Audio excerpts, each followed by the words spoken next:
The broadcast is now starting. All attendees are in listen-only mode.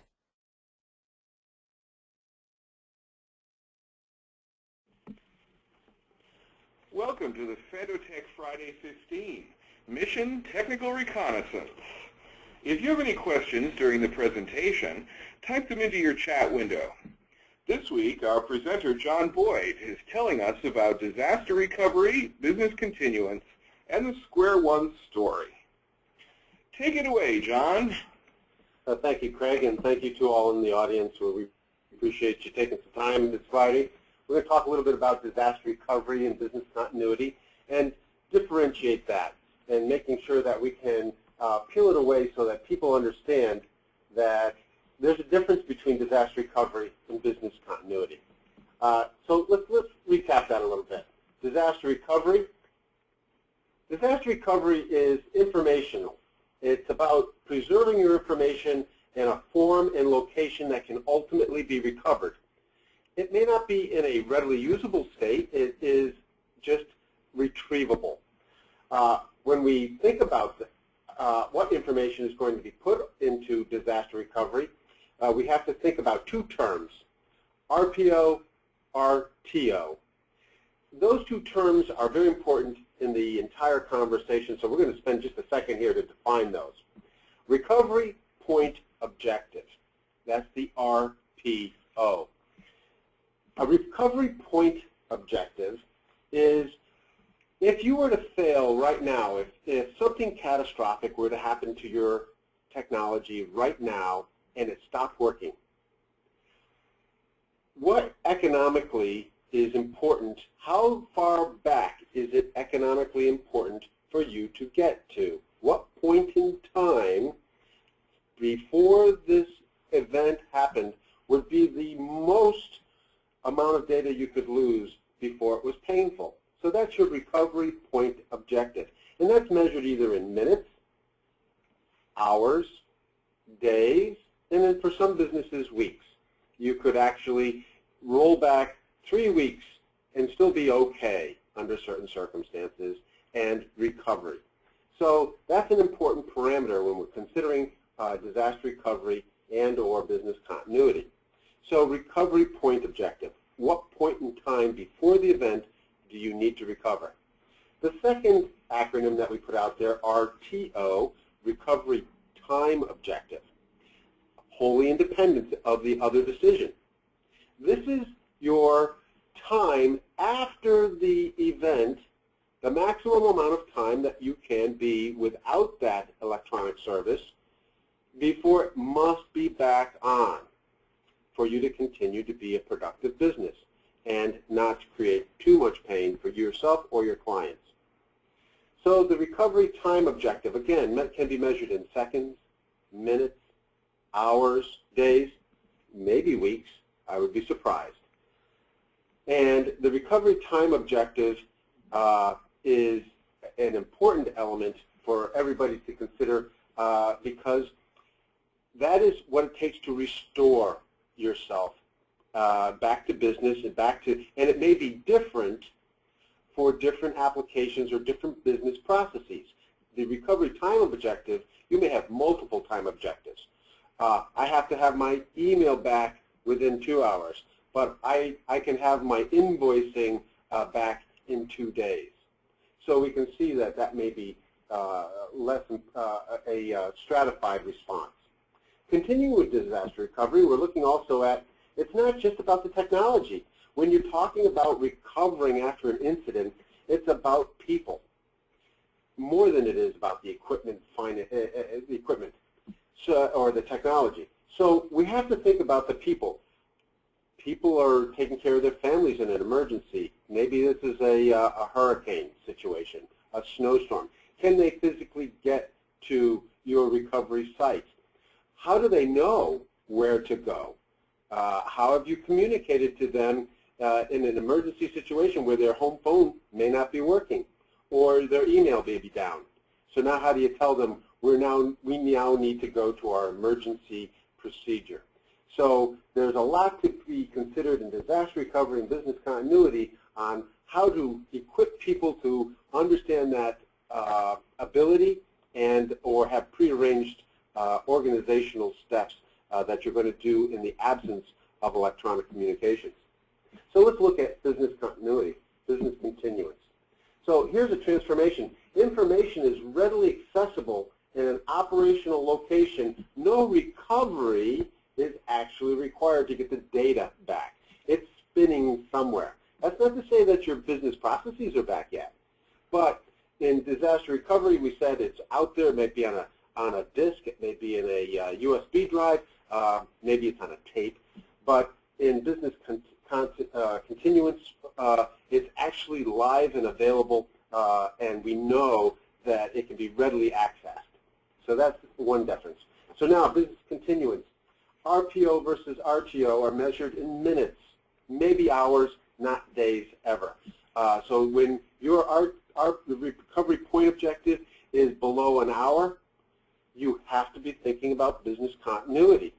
If your RTO is measured in less than a day, you have to be thinking about business continuity. Disaster recovery is about assembling all the parts and pieces and recovering over time. When you're in a business continuance envelope of time, the criticality is such you won't have time to wait for the UPS man to bring your server. So the bottom line here is, if we're going to be prepared, you have to be able to predict the failure and automate the response. Now, automation of the response takes several forms.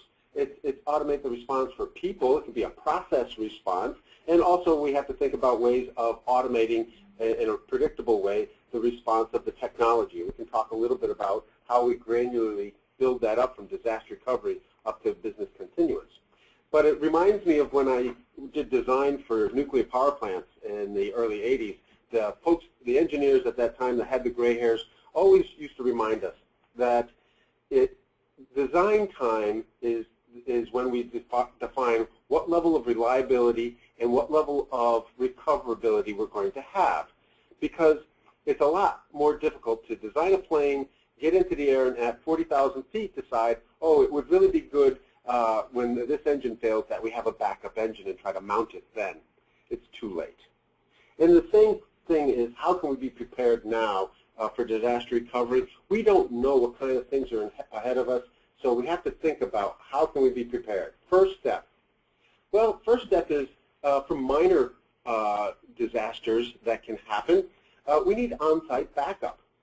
We need to understand that in today's technology, the volume of data and the technology, tapes are dead. If you're backing up to a tape, you have to understand that fully 60% of all tapes are never recoverable. The technology is fraught with different issues. We can't get into it here, but we need, if you're doing tape backups, our recommendation to everyone out there is move to a different technology. So we must have a technology that is capable of imaging your servers and your critical data locally so that you can get it to some sort of spinning storage or solid state storage and then get it backed up very quickly. So for minor incidences such as a loss of a server or a isolated failure of water damage, you'll be able to restore to a new server in a disaster recovery mode very quickly. So that's step one. Step two is off-site backup. So now you've got your on-site for the with imaging. Now you need to have some way of moving your critical data off-site. Now you have to consider your RPO. Remember your recovery point objective. If you're backing up once a day, you're only going to be as good as 24 hours ago. So if you fail at 10 o'clock tonight, your server fails, and you must have the information from today restored in order not to have a significant financial impact on your company, well then, you need to be thinking about your recovery point objective, and you would have had to then backing up not daily, but maybe hourly, or maybe every 3 hours.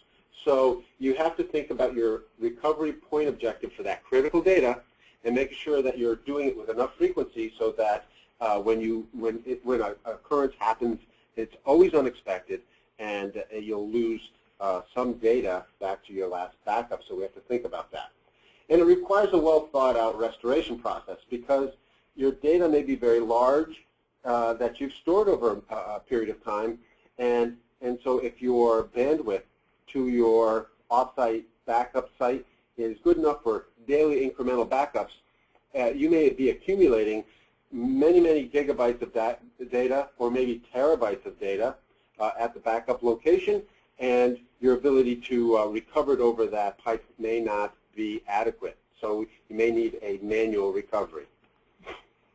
Co-location is the first step to a modular recovery and planning philosophy, and it is for many people. And it provides an enterprise-level facility. So it has all of the capabilities, high bandwidth, it has the backup capabilities for you, and it has the infrastructure there that will probably allow you to endure with the power, air conditioning, internet reliability through most incidences.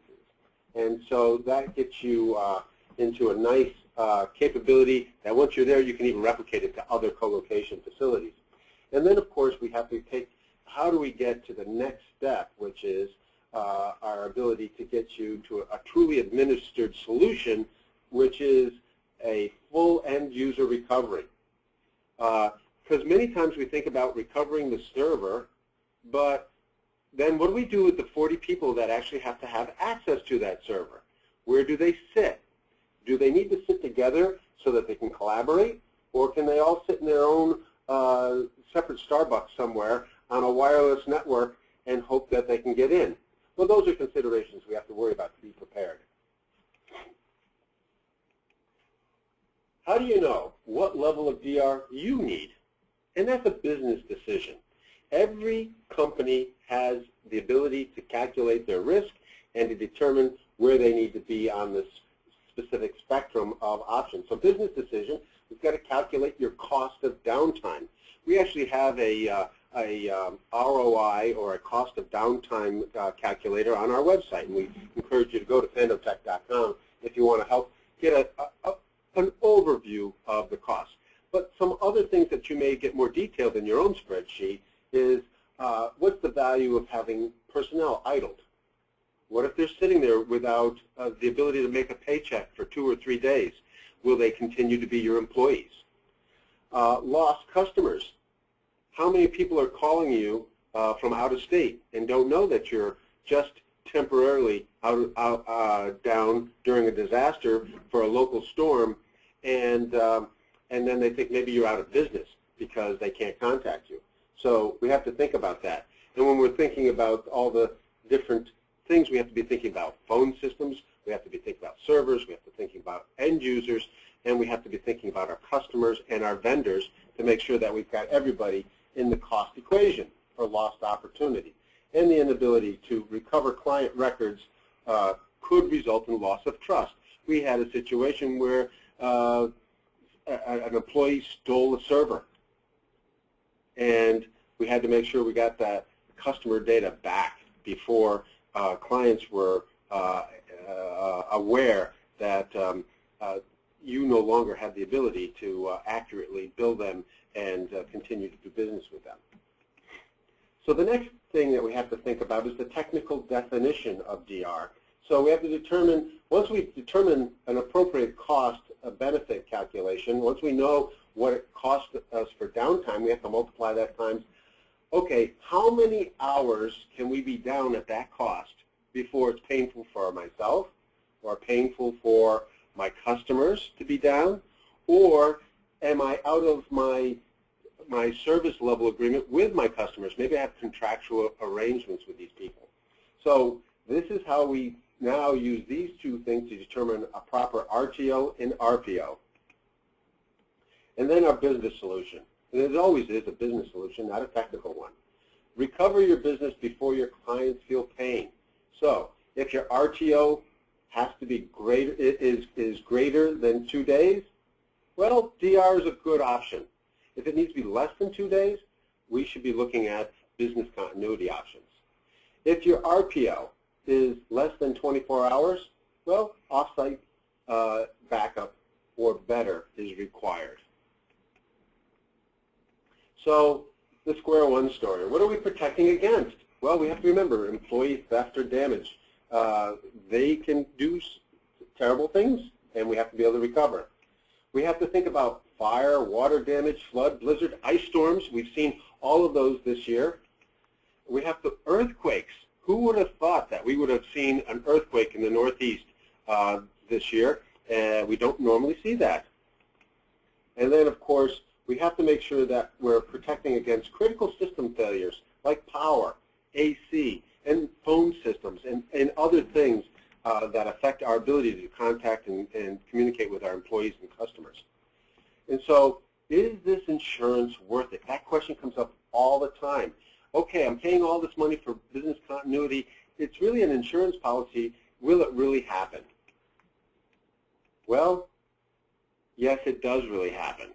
This is pictures after, the day after, a customer of ours in Springfield experienced a tornado. Yes, a tornado in Springfield. They had a business continuity plan, and while this devastation was before them on the streets, and they were very sad to see their 4-story brick building torn apart in a matter of a few minutes, they were operating on their business continuity plan because they had planned ahead. And so that is square one technology up in square one up in Springfield, and we can certainly direct you to our YouTube channel on Fandotech.com to see more about that. So I thank you for attending Disaster Recovery and Business Continuity. Craig. Thank you, John, and thank you to all of today's participants. If we didn't answer all of your questions, we'll circle back with you independently. This webinar will be available for viewing on our blog at blog.fandotech.com and on our YouTube channel at youtube.com/Fandotech. And join us 2 weeks from now for another Fandotech Friday 15 Tech Recon, where we'll be discussing the secrets of Microsoft Word. Register today by visiting blog.fandotech.com and clicking on the Friday 15 logo. This has been a presentation of Fandotech.